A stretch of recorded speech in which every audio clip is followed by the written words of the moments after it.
Yani Sri Ramadhani, bisa panggil saya Yani. Saya mulai usaha sebenarnya awal banget itu 2009. Saya ketemu teman-teman tunanetra 2008 dan 2009 saya mulai belajar komputer, dan saat itu saya langsung belajar tentang internet marketing. Karena tahun 2007 kan internet marketing itu lagi wah-wahnya. Saat saya dulu kerjaannya cuma nonton dengerin radio. Di radio ada di Trax FM, mungkin teman-teman tahu. Trax FM waktu itu katanya internet marketer itu uangnya banyak, gitu ya. Jadi 2009 saya belajar komputer, langsung saya belajar untuk internet marketing. Waktu itu saya gabung di sekolahnya guru saya, namanya Ana Ahira, asianbrain.com. Itu berbayar per tahun. Saya punya website, saya suka jalan-jalan, jadi saya bikin website tentang informasi tempat wisata, tapi internasional dan bahasa Inggris. Targetnya udah Amerika waktu itu. SEO-nya alhamdulillah udah dapat surat cinta dari Google waktu itu ya. Tapi karena terlalu instan belajarnya, jadi masih banyak hal yang belum saya pahami. Akhirnya saya setiap hari, karena dulu tuh ngambil foto itu dari Google. Ngambil foto dari Google kan ternyata ada hak cipta ya. Ternyata saya di email tiap hari, website Anda menggunakan foto dengan hak cipta gitu kan. Setiap hari, akhirnya saya bingung, pusing gimana sih nih ya. Saya bilang, saya website juga baru belajar gitu, kayak pakai website instan loh, bukannya nge-build sendiri gitu kan ya. Jadi terlalu cepat. Waktu itu udah pecah telur sebenarnya, alhamdulillah. Tapi ya websitenya hilang karena kebanyakan yang komplain gitu ya, karena foto-foto tadi. Jadi hak cipta juga penting. Setelah itu saya dapat kesempatan magang dari Yayasan Mitra Netra di Guinness Beer Internasional. Ya, pengalaman pertama saya bekerja di profesional, saya menerima pekerjaan di perusahaan bir. Waktu itu saya pikir udahlah, yang penting saya nyobain dulu nih kerja kayak apa. Tapi ternyata saya itu nggak cocok gitu ya, kerja dari pagi sampai sore. Terutama waktu itu kerjaan saya mungkin nggak terlalu banyak. Saya ditaruh di bidang logistik, harus mencatat pesanan dari seluruh Indonesia, dan juga harus mencatat stok yang sudah ada. Saya masuk jam 8, saat itu jam 10 kerjaan saya selesai. Terus ngapain saya gitu kan ya. Akhirnya saya gangguin teman saya yang waktu itu ada di resepsionis. Jadi kerjaan saya di resepsionis aja gitu kan ya, kayak apaan gitu. Dan itu kan headquarter ya, headquarter tuh bos-bosnya emang bos-bos internasional dari India segala macam. Tapi ya itu karena keyakinan saya memang sudah, harusnya gue gak ada di sini nih gitu ya, harusnya ini bukan tempat saya gitu. Dan waktu itu UMR 2010 masih 1,5, saya dapat gaji 2,2. Buat anak 22 tahun itu besarnya minta ampun, dan baru tunanetra gitu ya. Itu penghasilan yang besar, tapi ya itu ya, kalau sesuatu yang gak berkah, hari ini dapat terus gak tahu kemana. Nggak habis sih sebenarnya, cuma nggak tahu kemana. Pas mau dipakai lagi udah mana ya, mau kayak gitu ya. Jadi 3 bulan saya di sana, sambil saya nggak ada kerjaan, saya baca buku audio aja dari pagi sampai sore gitu ya. Akhirnya saya teleponan sama teman sahabat saya dari SMA. Dia cerita, "Yan, gue itu jualan kawat gigi sekarang," katanya gitu. "Gue sebulan bisa dapat 10 juta. Sebulan itu gede banget sih," gitu kan ya. Enak banget bisa dapat 10 juta. Jadi kakaknya teman saya ini yang punya Mustopo Dokter Gigi. Kalau teman-teman tahu Mustopo Dokter Gigi yang di Bintaro, itu salah satu yang punyanya adalah kakaknya teman saya. Dan teman saya bagian yang jaga peralatan giginya gitu. Dan saat itu juga kan lagi ngetren ya. Akhirnya saya belajar, ajarin gua dong. Alhamdulillahnya saya diajarin. Saya ngerti nggak? Saya nggak paham. Saat itu saya masih low vision. Saya belajar seminggu tentang kawat gigi, kepala saya pusing. Ini bracket apa, ini karet apa, ini segala gigi dikaret-karetin gitu ya. Saya bingung juga gitu. Tapi saya senang. Akhirnya 2010 itu sambil saya kerja, nggak ada kerjaan, saya buka Tokopedia pertama saya. Waktu itu namanya Behel Shop. Dapat ada yang beli. Ada yang beli, satu doang waktu itu ada yang beli tuh, pas baru buka seminggu deh kayaknya. Itu satu untungnya 5.000. Seneng banget. Punya untung 5.000 tuh seneng ya minta ampun gitu ya. Seneng banget. Akhirnya saya saya bikin website, kebetulan juga temannya adik saya bisa bikin website. Saya bikin website kawatgigi.org, alhamdulillah jadi nomor 1 di Google saat itu, walaupun saya nggak ngerti gitu ya gimana caranya bisa jadi nomor 1 waktu itu. Alhamdulillah waktu itu bisa, yang dia cerita, ya gue dapat 10 juta gitu, saya juga bisa ngerasain gitu yang seperti itu gitu ya. Saya bisa ngerasain karena kenapa? Kawat gigi itu untungnya gede. Kawat gigi itu biasanya dipasang di dokter ya, dia udah include sama alatnya. Kalau kita pasang di dokter itu saat zaman itu mulai dari 3 juta sampai 9 juta. Tapi kalau kita bawa alat sendiri dari luar, itu bisa dapat potongan yang jauh sekali. Jadi nggak perlu jualan banyak, tapi untungnya sudah besar waktu itu. Tapi guru saya Ana Ahira waktu itu bilang, saat kamu bisa menjual sesuatu di internet, rasa-rasanya kamu pengen jual apa aja, termasuk diri kamu. Untung saya nggak cakep gitu ya, jadinya saya nggak jual diri gitu ya. Bukan berarti kalau cakep jual diri, nggak juga sih. Jadi waktu itu mulai dari bisikan-bisikan, oh dulu kan udah bisa jual behel. Alhamdulillah saya jual behel udah dari Aceh sampai, ibaratnya dari Sabang sampai Merauke. Reseller saya ada yang di Biren, ada yang di Timika, Papua. Jadi ngerasain ngirim yang lumayan banyak. Sampai teman-teman yang udah di sekitar saya, udah lu kan bisa jual ini juga dong.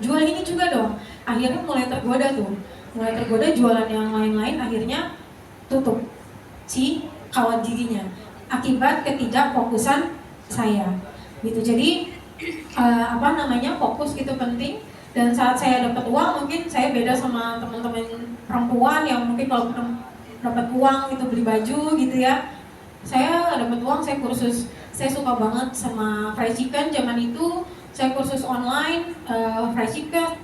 Saya kursus online lagi bikin yogurt, bikin es krim saat itu. Jadi saya punya banyak sekali kesukaan. Akhirnya tadi nggak fokus, saya palu gada.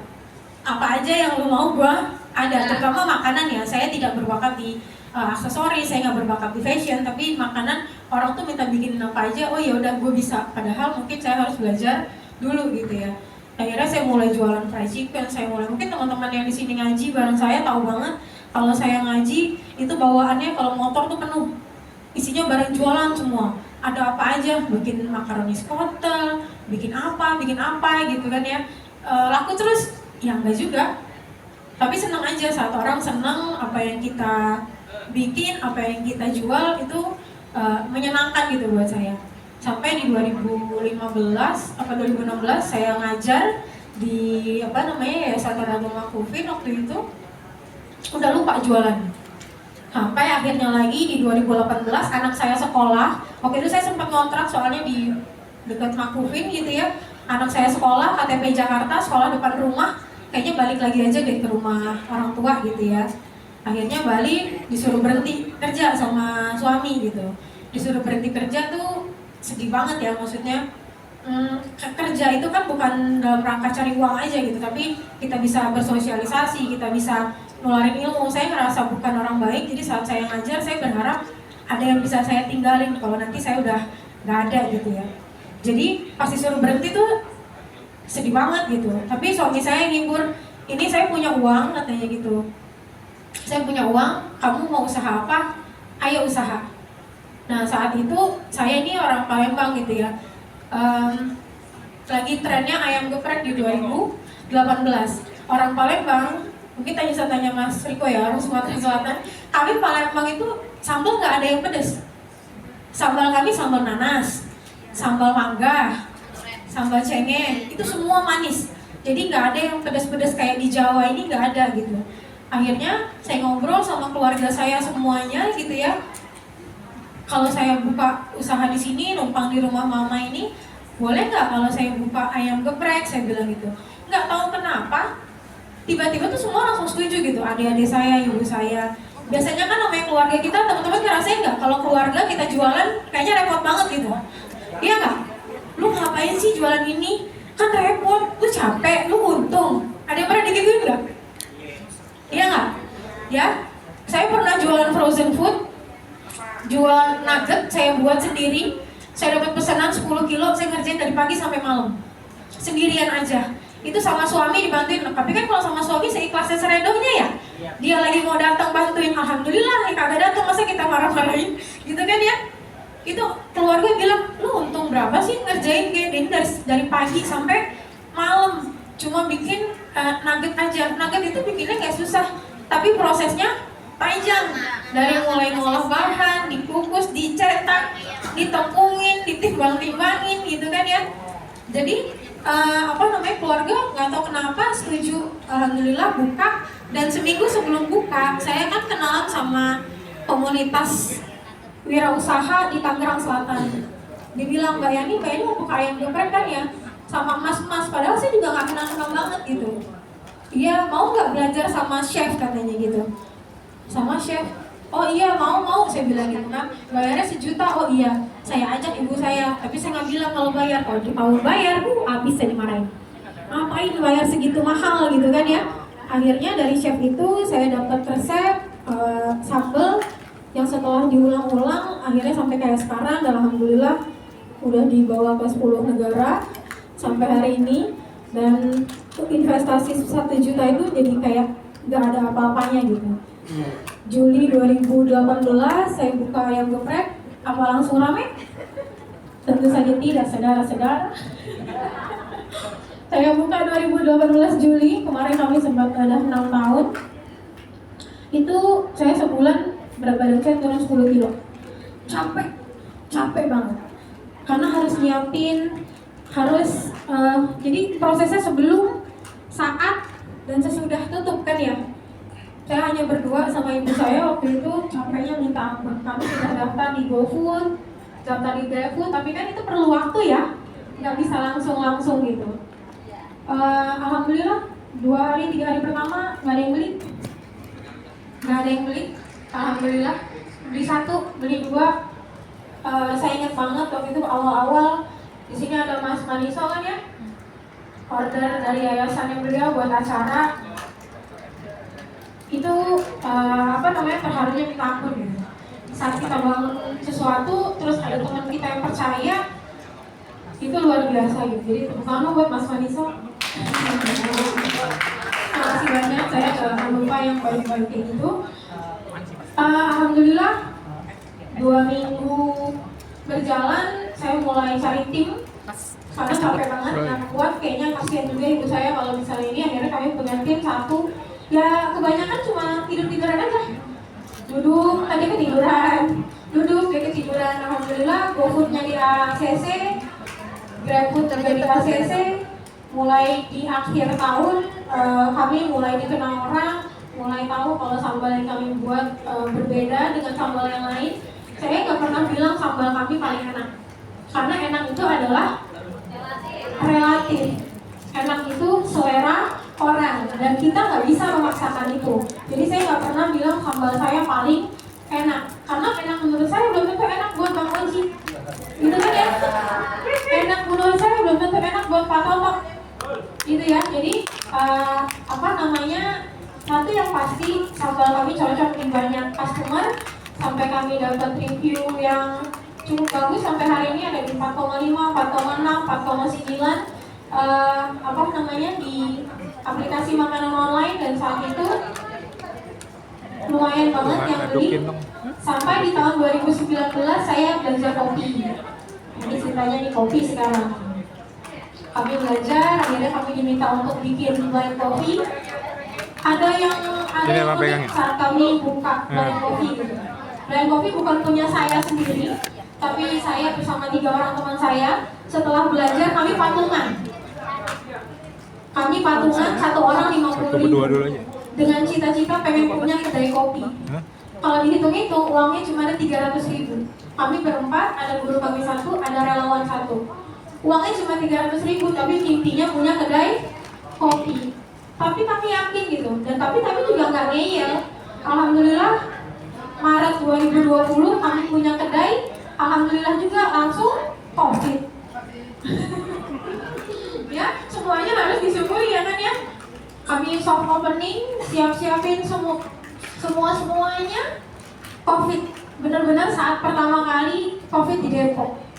Akhirnya tamu kami nggak ada yang datang. Ada saksinya, ada Mbak Natalia di sini kan? cuma kami aja, gitu ya. Tapi yakin deh ini yang terbaik pasti. Akhirnya kami berubah pikiran saat kami cuma pikir, oh kami punya kedai. Usaha itu kalau niatnya untuk diri sendiri, rezekinya diri sendiri. Tapi kalau usaha niatnya ke keluarga, mungkin nanti ada rezeki keluarga. Itu juga kalau kita niatin buat orang banyak. Banyak sekali keajaiban yang saya rasakan di Blind Coffee. Karena Blind Coffee sekarang bukan hanya punya kami berempat, tapi juga punya teman-teman alumninya Blind Coffee. Kami nggak punya apa-apa, tapi niatnya adalah ngajak teman-teman untuk tahu ini adalah profesi baru yang bisa kita tekuni sama-sama. Saya banyak sekali pernah diledek di grup, kopi jempol gitu. Yes, itu sama teman tunanetra sendiri. Apa saya marah? Ya biarkan saja, mungkin pengetahuannya dia, mungkin pengalamannya dia selama ini kalau duduk kopi pakai jempol. Nggak perlu marah gitu, nggak perlu, karena kan pengalaman kita beda gitu ya. Jadi alhamdulillah susunya banyak banget. Ya, alhamdulillah kami berjalan punya kedai, tutup karena COVID kami tutup, tapi 2021 itu ada kelas, kami jadi panitia, dan 2022 kami mulai dapat sponsor Ini apa namanya? yang lumayan besar gitu ya untuk ngadain kelas buat teman-teman tunanetra. 2022 itu full dari Maret sampai Oktober kelas itu full, alhamdulillah rezekinya juga lumayan. Kalau dibilang kedai kopi ada air putih nggak? mungkin nggak terlalu ramai kan ya, biasa aja gitu. Tapi kelas kami lumayan, dan sejak Maret 2002 kami punya program namanya BCS Berbagi. Ada yang tahu? BCS Berbagi adalah saat kami ikut partisipasi di acara organisasi ketunanetraan yang ada. Alhamdulillah Jakarta, Tangerang Selatan, dari Maret 2022 sampai hari ini sebulan sekali, alhamdulillah terus berjalan dari permintaan dari komunitas-komunitas gitu. Seperti mungkin kemarin di tempatnya Bang Oji ya, IPMI Selatan itu sudah minta dari bulan apa kemarin Bang Oji ya? Juli, mintanya dari bulan Juni. Ya dari bulan Juni udah minta, terus saya garu-garu kepala. Duit dari mana ya ini ya? Karena kan langsung 200 gelas ya. 200 gelas dan itu kan free gitu kan, nggak ada apa-apa. Dari mana ini uangnya ya? Dari mana ini uangnya ya gitu kan? Tapi bisa nggak Mbak Yani? Iya bisa. Iya bisa aja dulu pokoknya. Nanti dari mana uangnya nanti deh gitu kan ya. Tapi alhamdulillah tengah jalan ternyata kami dapat order yang nilainya lumayan. Di tengah jalan dapat order yang nilainya lumayan gitu ya. Dan Blind Coffee itu bukan cuma tentang kopi, kami punya wisata edukasi namanya Blind Coffee Adventure. Ini sudah dimulai dari 2018 sebelum kami malahan, dan alhamdulillah sampai hari ini ada teman-teman tour guide juga di sini. Jadi mungkin teman-teman udah pernah dengar tour guide tunanetra? Yes, Blind Coffee punya tour guide tunanetra. Ada 10 orang tour guide yang sudah biasa nge-guide di Museum Bank Indonesia. Dan kemarin evaluasi terakhir dari Bank Indonesia, mereka semua angkat jempol karena teman-teman tour guide tunanetra nggak kalah jelasinnya dengan tour guide yang awas gitu ya. Jadi ini baru banget. Jadi kalau misalnya yang lain fokusnya hanya kopi, kami ada produk, kami ada kelas, kami ada Blind Coffee Adventure, dan juga ada BCS Berbagi. Nah, ada yang mau tanya dulu mungkin sebelum saya lanjut? Ada heboh-heboh dan bagian makanan atau gimana ya? Oh, pantesan saya nggak dibagi, saya juga nggak perhatian banget ya. Siapa kita? Ya, hashtag dulu, bagus. Ulang, siapa kita? Pengusaha disabilitas. Berapa kita? Oke, ada yang mau tanya dulu mungkin sebelum saya lanjut? Silakan Pak Oji.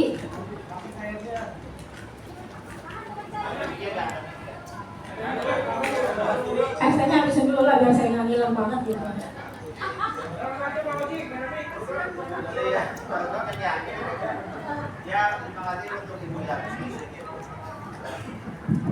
Terima kasih untuk Ibu Yani yang telah menjelaskan ya dari susah payahnya ya untuk berdiri gitu. Tapi nggak tahu ya ini ada yang Bu Yani tidak tidak ceritakan. Sebenarnya ini motivasi buat teman-teman yang berusaha.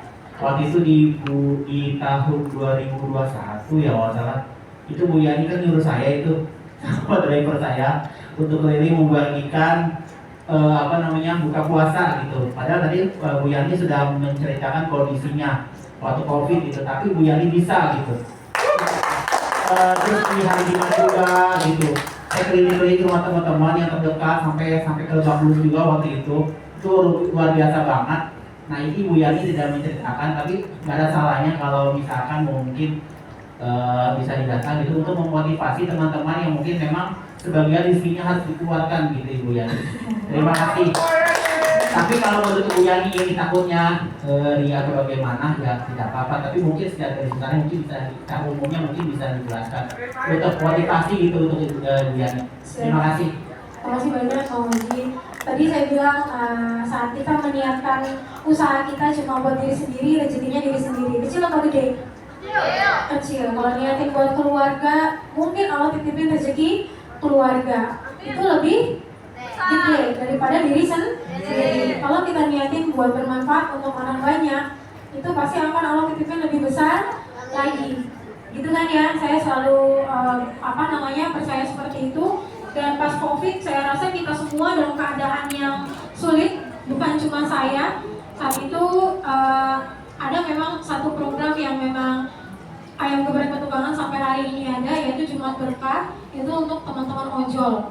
Berawal dari situ. Jadi setiap hari Jumat, teman-teman ojek online dari platform manapun yang datang itu bisa dapat satu paket menu kita dari Ayam Geprek Petukangan. Dan alhamdulillah doanya Masya Allah gitu ya. Saya selalu bilang sama teman-teman BCS atau Blind Coffee Specialty, doa kita tuh belum tentu dikabul, benar nggak? Tapi doa orang lain sangat mungkin dikabul gitu. Jadi jangan sia-siakan doa orang lain. Dan itu banyak banget teman-teman ojol yang ngerasa terbantu. Padahal kadang-kadang juga di aplikasi makanan online itu kami ada menu khusus traktir driver. Jadi ada memang orang-orang yang kalau hari Jumat kerjanya beli menu traktir driver. Jadi itu sudah alhamdulillah, dan waktu itu ngumpulin dana ke banyak orang. Itu bukan cuma saya pribadi tapi ke teman-teman juga. Saya ngajak orang lain untuk bisa ikutan partisipasi di masa COVID yang memang tidak mudah, apalagi buat kita yang tunanetra. Banyak teman-teman kita kan yang pijat jadi nggak bisa kerja ya kan ya saat itu gitu kan. Jadi saya yakin sampai hari ini saat kita niatnya untuk orang banyak, rezekinya buat orang banyak. Karena teruslah bantu orang lain biar Allah yang bantu hidup kita gitu ya. Jadi itu yang selalu saya pegang. Dan sebagai seorang tunanetra, kadang-kadang kita ini maunya disetarain, benar apa benar? Betul. Tapi kadang-kadang kita maunya di ngertiin. Itu satu yang tidak sinkron. Dunia usaha kadang-kadang nggak peduli lu lagi sakit, lu lagi ada masalah. Kalau mereka pesan ya hari itu, kecuali teman-teman kita ya. Kalau di dunia digital online, saya ngerasa banget sakitnya. Saat saya benar-benar sakit, itu harus kirim barang, harus benar-benar kerjain pesanan. Tapi ternyata emang itulah aslinya kan. Orang nggak mau tahu gitu, karena dia punya acara. Misalnya kayak Mas Riko hari ini punya acara, order misalnya di saya, terus tiba-tiba saya sakit. Kira-kira gimana? Peduli nggak? Kan acaranya harus tetap jalan kan?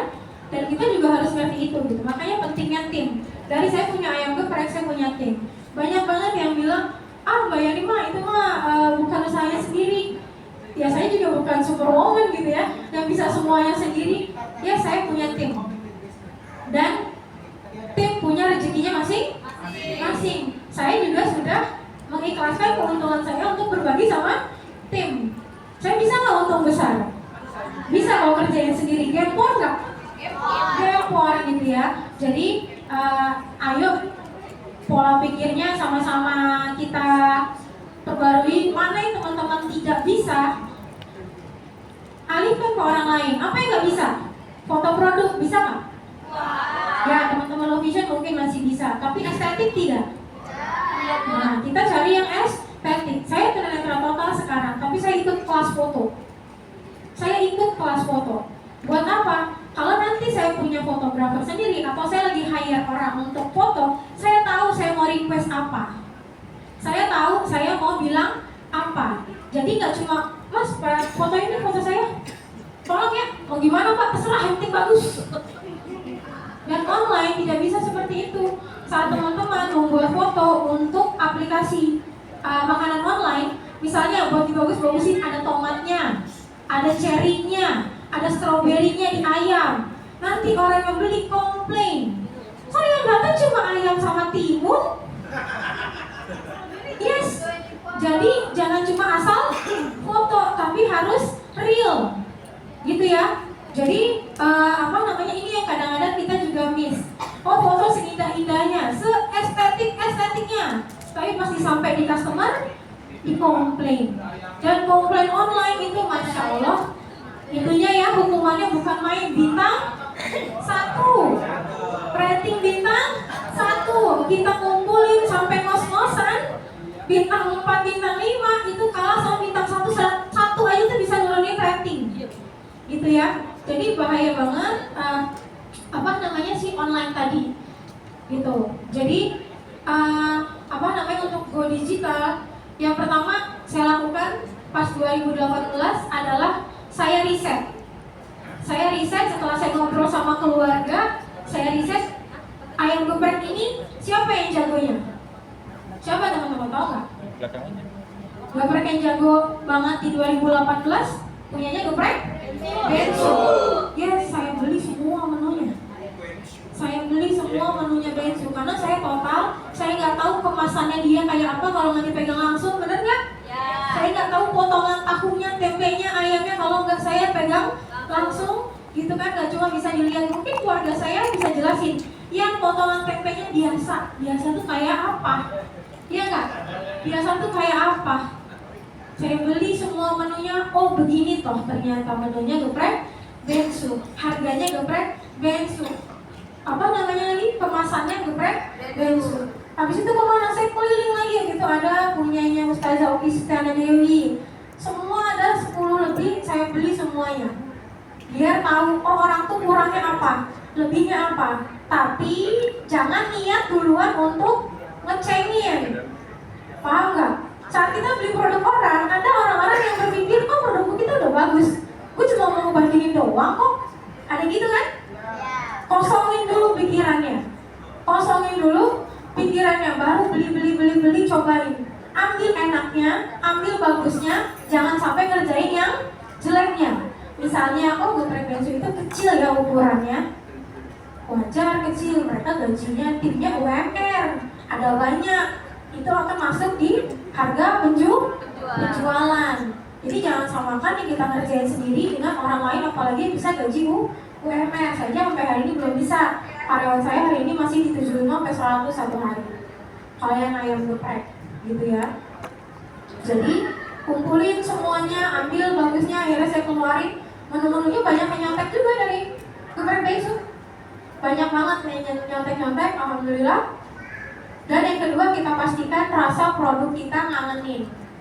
Kenapa ngangenin? Karena enak, relatif. Apa tanda ngangenin? Dia mau beli lagi.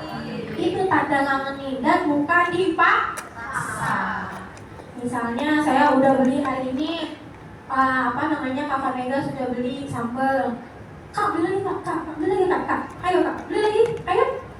Bukan gitu caranya. Tunggu sampai dia order lagi. Kalau dia order lagi, itu berarti namanya produk kita sudah ngangenin. Kalau mau kasih sampel, jangan sama orang yang kenal. Kenapa? Karena dia bakal enggak enak. Oh enak kok, enak. Kasih ke tetangga sebelah ya. Daripada nanti gua ini kan ya, udah dikasih masa gua bilang gak enak gitu ya. Jadi kalau teman-teman sudah punya produk, pastikan dulu produk kita ngangenin. Marketing kayak apapun akan percuma kalau produk kita biasa aja. gitu ya, karena tadi enak relatif, kita nggak bisa maksain enaknya siapa Anis sama enaknya Lita misalnya gitu, nggak bisa, karena mungkin seleranya beda. Oh, Lita dari Jawa, Anis dari Betawi, beda nggak? Beda pasti. Orang Betawi berani asin, gitu kan ya? Kalau Jawa berani manis, gitu kan? Gitu ya. Jadi lakukan blind test namanya. Teman-teman kasih uji coba, tapi jangan ke orang yang kita kenal. Kalau udah ngerasa ngangenin, marketing kayak apa, insya Allah akan lebih mudah. Dan saat jualan online, saya suka banget masukin atau nambahin bonus dan kasih jadi nyetak di percetakan gitu. Terima kasih ya Pak udah order, kalau boleh minta tolong kasih bintangnya ya, kayak gitu. Jadi itu membantu juga customer untuk kasih rating ke resto kita. Dan pengalaman ini belum bisa saya terapkan di Blind Coffee. Kenapa? Karena ternyata pasar kopi itu berbeda dengan ayam geprek. Kenapa? Orang kopi senangnya di tempat. Kalau misalnya teman-teman nih, sekarang saya tanya, kalau misalnya kepengen banget kopi dan lagi nggak bisa, terpaksa teman-teman buka online, apa yang teman-teman cari kalau teman-teman pengen kopi? Apa?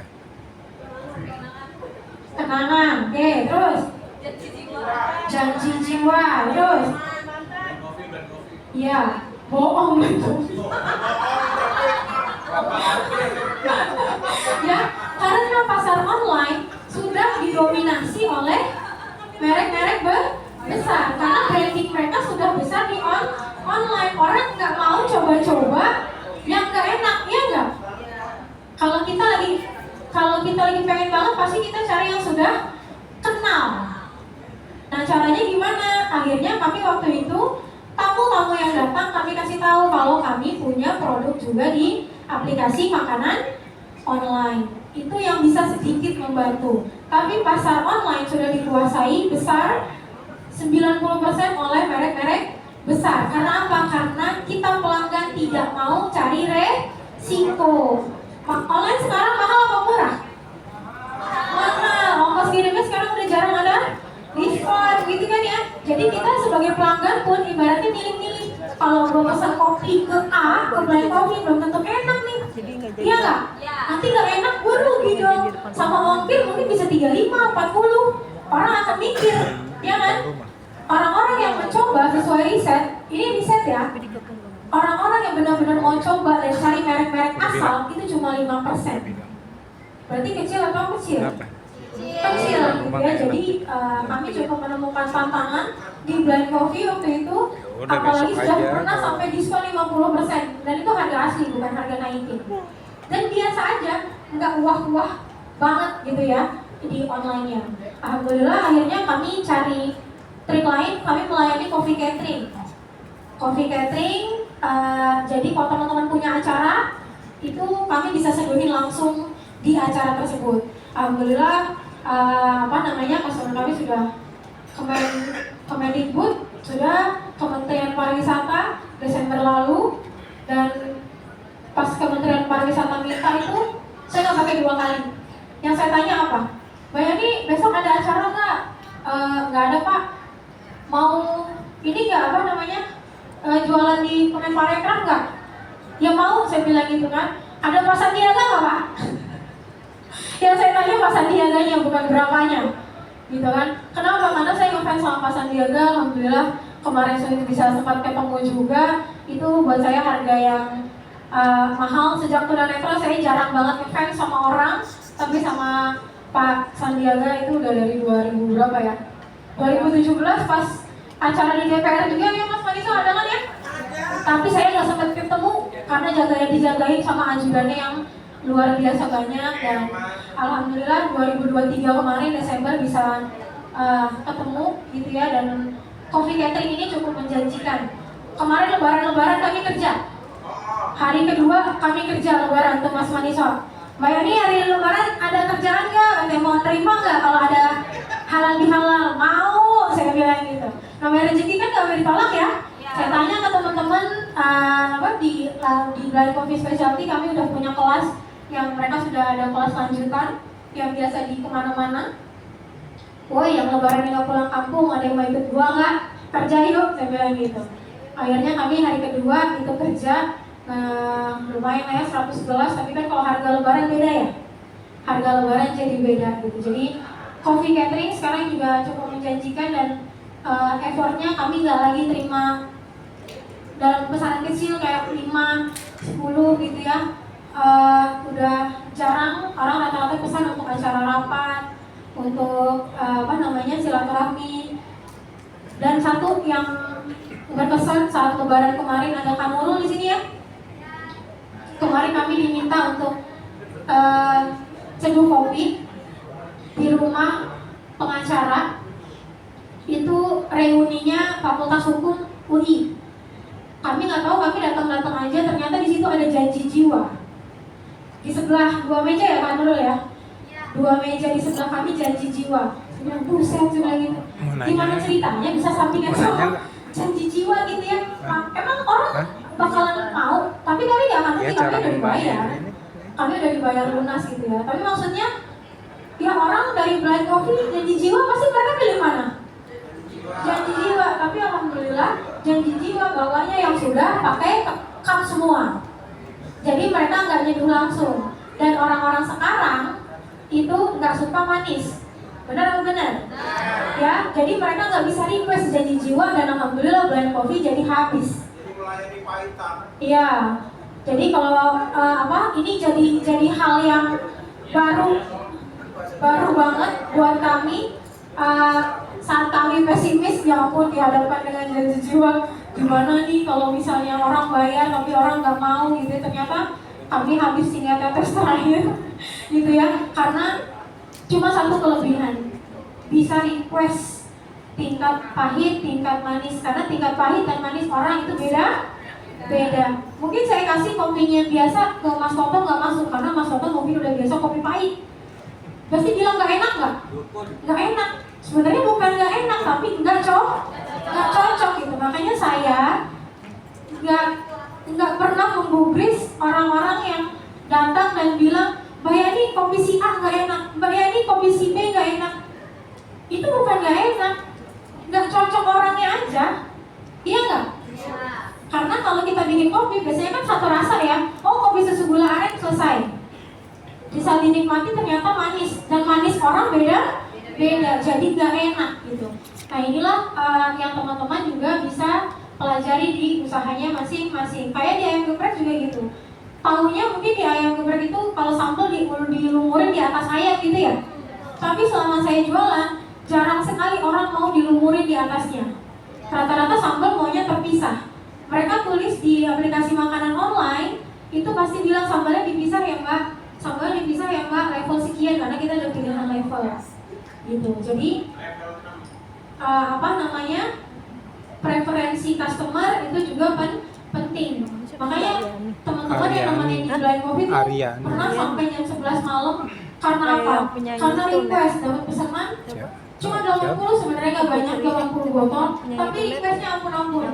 Ada yang kopinya strong nggak pakai gula, namanya kopi gula aren ya. Gimana ceritanya kopi strong nggak pakai gula? Bilang aja americano misalnya gitu ya, atau kopi susu misalnya gitu ya. Ini kopi gula aren nggak pakai gula, tapi kopinya strong. Bebas nggak? Bebas, orang dia yang beli. Iya kan? Tugas kita hanya membuatkan, dan ini repot teman-teman. Tapi biar jadi cocok kita harus repot. Makanya kadang saya juga sedikit kalau lagi terima catering nih, yang punya catering itu kan beda-beda ya requestnya. Maunya nasinya agak banyak. Kan kita kan nasinya udah ada ukuran sendiri. Oh ini kan gini-gini, amatir gitu kan. Ya udah, customer mintanya begitu gimana? Yang penting adalah biar customer cocok. Lagi-lagi biar customer cocok gitu ya. Cuma kan kalau kayak duren, kayak tadi ada duren ya, itu kan memang dari pohon ya. Itu kan sudah ininya kayak gitu. Nanti teman-teman bisa sesuaikan. Dan ada yang pakai aplikasi apa aja yang jualan ini? Yang paling dasar pakai apa? Pakai WhatsApp. Ya. teman-teman bisa pakai WhatsApp, bisa pakai WhatsApp bisnis, gitu ya. Jangan remehkan postingan-postingan yang kita buat. Terus aja posting. Kenapa harus malu? Indomie yang udah gila-gilaan hartanya tiap hari iklan nggak? Terus kita protes nggak? Enggak. Dia uangnya udah gak karu-karuan. Kenapa kita yang gak punya uang nggak mau promo gitu ya? Sudah keputusan kita jadi penjual, resikonya berarti harus promo. Dan teman-teman tahu nggak?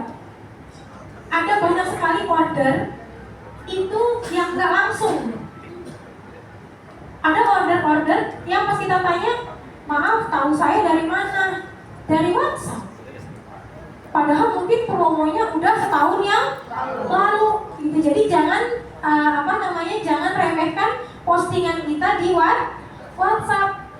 Orang mungkin sekarang nggak order, saya promo, oh alhamdulillah hari ini ada yang pesan catering. Mungkin nggak ada yang bales, mungkin mereka cuma baca. Tapi lama-lama mereka akan paham. Oh kalau cari catering bisa sama Mbak Yani. Oh kalau misalnya cari MOA bisa sama Mbak siapa tadi? Oh kalau mau cari jam braille bisa sama Pak Toto. Mungkin bukan hari itu, tapi mungkin di hari-hari selanjutnya. Ini yang namanya kita sedang mengerjakan branding. Branding itu bukan merek. Branding bukan merek. Branding adalah sebuah usaha untuk membuat merek kita dikenal orang. Mungkin bukan hari ini, tapi saat dia perlu, dia ingat kita. Saat dia perlu, dia ingat orang-orang yang biasa, oh yang jual cilok Mbak Erna, oh yang buat bil betok ada Bu Isti, oh yang perlu MC ada Taufik, yang perlu pasangan ada Taufik juga. Yang susu kambing ada Pak Awi, gitu ya. Yang perlu apa lagi tadi? Yang perlu durian kupas tadi ada Mbak Cici. Jadi jangan capek. Wajar nggak kalau kita capek kalau kita promo tapi lagi nggak ada yang order? Capek ya, ada rasa kayaknya orang tuh nggak peduli ya. Orang tuh, ya emang kalau pengusaha itu kan rezekinya dari Allah ya. Merasa nggak? Teman-teman yang pijat, teman-teman yang apapun usahanya, rezeki itu benar-benar ya memang terserah Allah ya nggak? Hari ini bisa kosong, bisa nggak? Bisa. Ayam geprek bisa kosong satu hari juga. Sama walaupun sudah 6 tahun. Jadi, tapi kalau lagi Allah mau kasih yang gila-gilaan ya kasih juga. Tiba-tiba Mbak Yani 800 ya, kasih box. Mbak Yani kopinya ya, kita buat coffee break 3 hari berturut-turut, nilainya lumayan. Gitu ya. Jadi, tugas kita hanya berusaha, berdoa, sisanya itu terserah Allah gitu ya. Makanya tadi bilang saat kita niatnya buat orang banyak, insya Allah rezekinya banyak. Percaya deh. Gitu ya. Dan sekarang online sudah mulai digital, teman-teman bebas memilih platform yang dimaui apa. Tapi satu pesan saya, jangan ngoyo. Nggak perlu teman-teman semuanya dijajalin. Mau promosi TikTok dulu, nggak apa-apa di TikTok. Kayak tadi Mas Dino, keren banget ya. Itu karena apa? Karena fokus. Ya nggak ada yang nonton. Kita kalau nggak ada yang nonton, sedih apa selesai bikin kontennya? Selesai bikin kontennya, mual. Gitu ya. Kagak ada yang nonton, kayak nggak berharga banget. Padahal mungkin kita belum ketemu formatnya aja. Kita mungkin belum ketemu kliknya aja. Tapi karena beliau terus sampai 1 juta view, itu keren banget sih. Gitu ya. Dan teman-teman bisa fokus, mau di WhatsApp aja, WhatsApp juga menghasilkan banget kok. Sekarang saya banyak banget pakai WhatsApp. Yang alhamdulillah yang promo di grup-grup, di status sendiri. Cuma kalau di status, teman-teman harus merelakan status hanya bisa dilihat oleh yang saling menyimpan kontak, gitu ya. Jadi banyakin kenalan. Sebenarnya dimanapun kita memang harus banyakin silaturahmi, gitu ya. Kayak kami Blind Coffee itu punya jadwal khusus untuk silaturahmi ke rumah guru-guru kami. Sampai di tahun lalu kami silaturahmi gak ada niat apapun, tiba-tiba kami dikasih project. Mbak Yani, mau nggak Blind Coffee ikut project PKN, Pekan Kebudayaan Nasional? Itu cuma dari silaturahmi, dan kami juga sedang tidak meminta apa-apa. Memang cuma mau main aja, cuma mau main, ketemu guru kami. Kami percaya doa guru itu bagus, doa guru itu makbul, gitu ya. Ketemu guru ditawarin, masya Allah gitu ya, itu nilainya. Kalau saya bilang mungkin itu uang terbesar yang pernah saya pegang sampai hari ini gitu. Jadi teman-teman jangan terlalu fokus sama hal-hal yang teknis. Digital itu harus, sangat-sangat harus sekarang. Tapi kita juga harus seimbangkan dengan apa?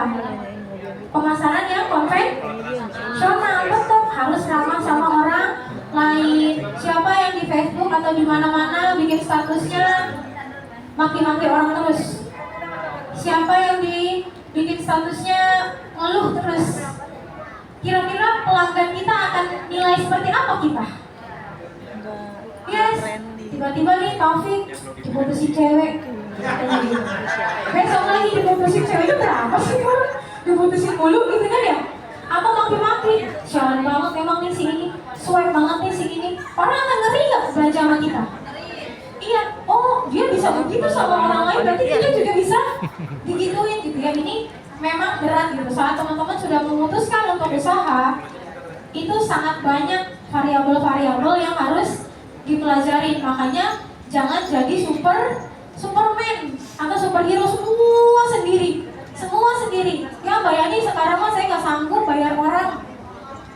Percaya deh, tim kita punya rezekinya masing-masing. Dulu saya ayam geprek nggak mampu juga, gimana aku cuma 200.000 itu udah banyak banget buat saya. Orang bilang di sebelah saya ada tukang seblak, no kayak tukang seblak no, pakai GoFood, GrabFood, dia bisa 2 juta sehari. Saya melongo aja ya, 2 juta saya bilang gitu. Saya 200.000 aja udah alhamdulillah banget gitu ya. Tapi ya itu karena niatnya bukan iri hati, tapi kayak kagum gitu. Ya Allah kasih saya ngerasain juga, sehari 2 juta, sehari 3 juta, itu ngerasain gitu. Dan ini juga yang saya mau pesanin sama teman-teman, berhenti iri dengan rezeki orang lain. Misalnya Mas Toto lagi ada dapat orderan jam braille 1.000, Toto jam braille jelek coba bawa. Padahal yang dapat rezeki siapa? Secara tidak sadar kita sedang memasukkan ke alam bawah sadar kita kalau order 1.000 jam braille itu jelek. Kalau kita iri sama orang lain, gitu ya. Kalau kita kan kadang-kadang kembali, kita susah lihat orang senang lihat orang susah. Siapa yang begitu? Bukan yang ada di sini, bukan yang di luar sana kan? Nah, ada di sini orang baik-baik ya? Nggak ada di sini. Gitu ya. Jadi kadang-kadang kita suka nanya boleh iri sama rezeki ke Mbak orang lain, dan tolong jangan seperti itu. Misalnya kayak, oh Mas Riko di rumah doang tapi dia bisa beli rumah, dan dia pelihara tuyul. Ya kan, kalau orang kerja di rumah doang, kita secara logika ya kan ya. Ya, tapi kalau kayak gitu caranya, kita sedang bilang punya rumah itu bukan hal yang bagus, dan akhirnya kita dijauhkan dari rezeki rumah. Gitu ya. Saya ngomong udah berapa lama tuh, kalau kelamaan kasih tau ya, kalau ngomong nggak berhenti soalnya. Oh iya, saya masih punya lagi, masih ada apa ya? Saya masih ada sambal terasi, masih ada. Oh iya, iya. Saya mau nanya lagi, ya masih Mas. Lanjut. Pertanyaannya adalah apa kesulitan yang ini khusus buat yang udah punya usaha dulu ya? Apa kesulitan yang teman-teman alami selama melakukan jual beli online? Siapa yang mau? Gak usah panjang-panjang, gak usah ceritain kepanjangan, malah saya dipotong lagi. Siapa yang mau? 1 orang? Assalamualaikum warahmatullahi wabarakatuh. Waalaikumsalam warahmatullahi wabarakatuh. Saya masih kesulitan ketika mau memasarkan, sedangkan cara memasarkannya gitu dengan cara online, dimana saya masak. Siap. Makasih Mbak Ana, mau apa? Mau sambal terasi? Atau mau honey lemongrass? Atau mau choco brown sugar? Sambal terasi aja. Sambal terasi aja, sambal habis ya. Alhamdulillah di pengacara aku. Hah? Yang tadi dapat sambal jangan lupa bayar. Sambal. Emang siapa yang ngasih? Ya, saya mau tanya dulu Mbak Erna. Tadi kan Teman, ada kalau selain awet, WhatsApp, bisa awet. kira-kira gimana? WhatsAppnya udah maksimal belum? Iya. Nah, maksimalin dulu ya, ada dan buktikan. Kadang-kadang saya hari ini sebenarnya bangga banget bisa ada di sini. Saya dari 2011 sampai 2018 tuh kerjanya ngikutin Mas Riko aja kemana-mana. Mas Riko ada kelas MTK, saya ikut. Mas Riko ada kelas kelas fanpage tuh bikin fanpage, saya ikut. Pokoknya di jalan marketing kita ikut, ya Pak Toto ya. kita ikut gitu ya. Dan sampai hari ini bisa ada di sini. Makasih banyak Mas Riko, Mas Abidiarsyah yang udah kasih ilmu yang banyak banget. Maksimalin dulu Mbak yang udah ada.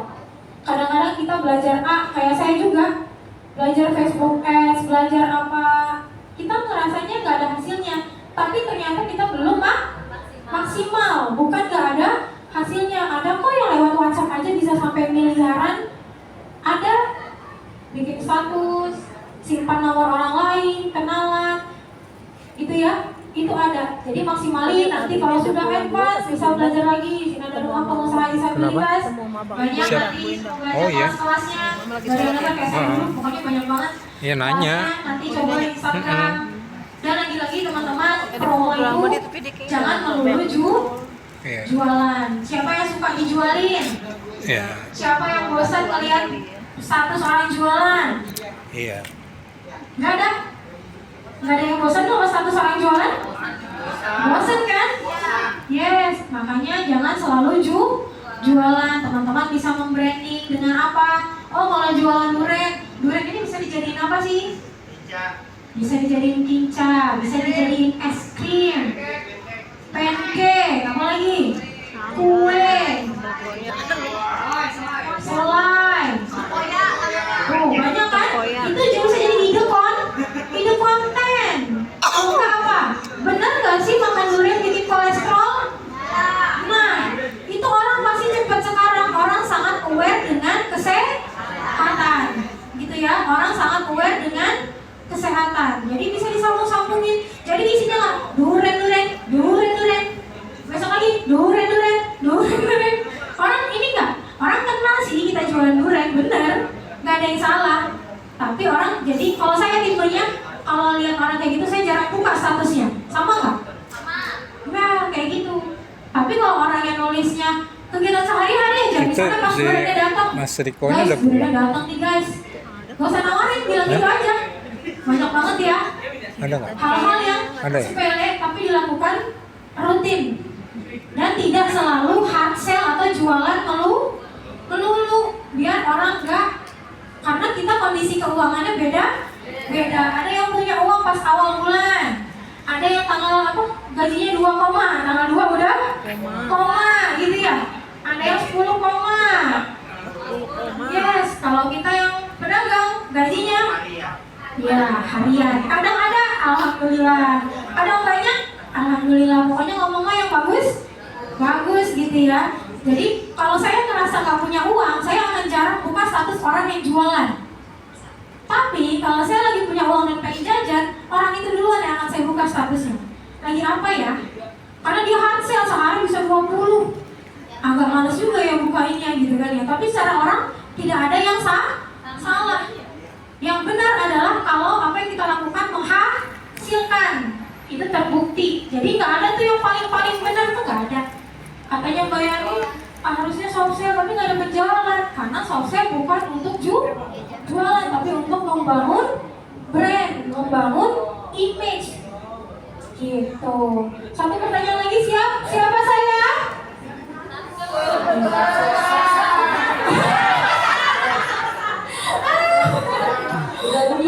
Lupa siapa saya? Pengusaha disabilitas? Berapa kita? Yes, gitu ya. Kayaknya untuk waktunya mungkin langsung close aja. Close udah habis. Ya masih ada hanya lewat, tenang. Sebelum saya selesai, saya cuma mau pesan. Saya mungkin teman-teman Blind Coffee tahu sekali, saya sangat perfeksionis urusan. Saya bukan orang yang perfeksionis. Saya tipe orang yang nggak bikin rencana. Saya bukan orang yang suka bikin perencanaan detail. Tapi kalau untuk order saya perfeksionis. Dan untuk yang saya soroti adalah ketepatan waktu. Teman-teman Blind Coffee bosan banget saya bilang on time ya, karena on time adalah menunjukkan kalau kita peduli sama orang lain.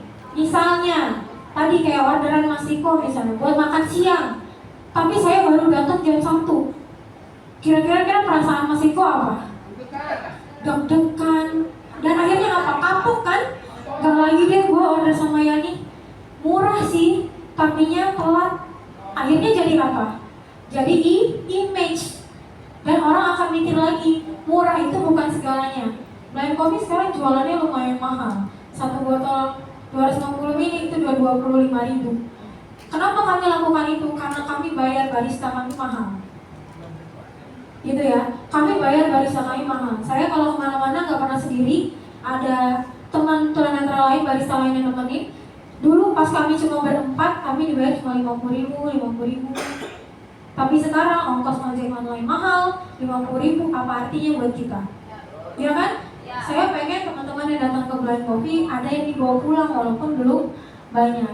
Naik sampai akhirnya bisa diangkat 200.000, kalau yang bagus bisa diangkat 250.000. Karena niatnya Blind Coffee adalah meningkatkan kualitas hidup teman-teman tunanetra. Jadi kalau teman-teman ini lebih oke lagi, saya yakin ini bukan yang terbaik, banyak banget di luar sana teman-teman. Semua di sini juga jauh lebih baik daripada saya. Kalau kita mau sukses, rumusnya cuma 3.